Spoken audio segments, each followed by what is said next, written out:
Kopi Aceh guys.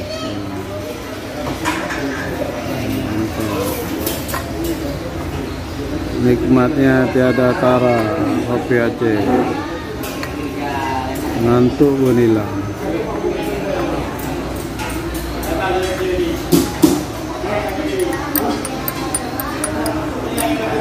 Mantap kata kopi Aceh.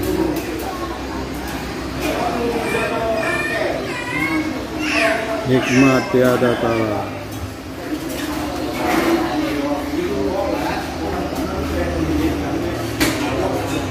Oke guys, minum kopi dulu, jangan ngantuk.